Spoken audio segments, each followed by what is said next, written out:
Supreme কোর্টের সামনে থেকে সংগ্রামী যৌথ মঞ্চের পক্ষ থেকে আপনাদের সামনে সকলকে স্বাগত জানাচ্ছি।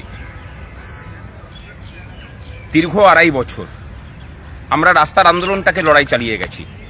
আদালতের লড়াইটা আমরা অন্য সংগঠন যারা আছেন তাদের ভরসাতেই ছেড়ে রেখেছিলাম।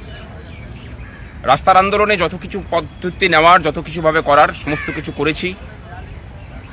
সংগ্রামী যৌথ মঞ্চ তার লড়াইয়ের জয়ও দেখিয়েছে, কর্মচারী ঐক্য প্রতিষ্ঠা হয়েছে। কিন্তু আদালতের লড়াইয়ে হতাশায় সঙ্গী থেকেছে আমাদের।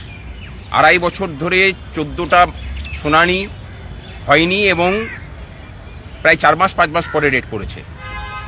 তারপর আমরা সিদ্ধান্ত নিলাম যে এই মামলাকে ত্বরান্বিত করতে গেলে বা জয়ের দোরগোড়ায় নিয়ে যেতে গেলে কোথাও না কোথাও আমাদেরকে যুক্ত হতে হবে। আমরা যোগ দেওয়ার সিদ্ধান্ত নিলাম।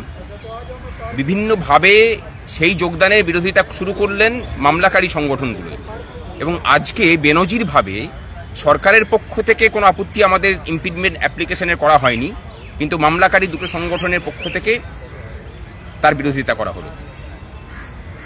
কিন্তু ন্যায়ের লড়াই লড়তে গেলে আইন যে সাথে থাকে সেটা প্রমাণ হলো।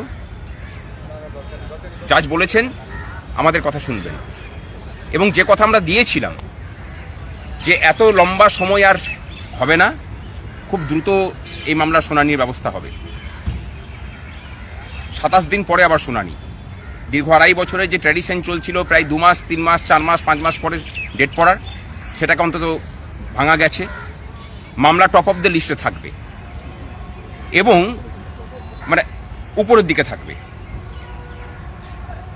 একটাই কথা বলার, যে কথা আমরা বলেছিলাম যে মামলাকে ত্বরান্বিত করা, সেটা দ্রুত শুনানির ব্যবস্থা করা আমরা ব্যবস্থা করব যেভাবেই হোক। কাজ কিন্তু আমরা করেছি।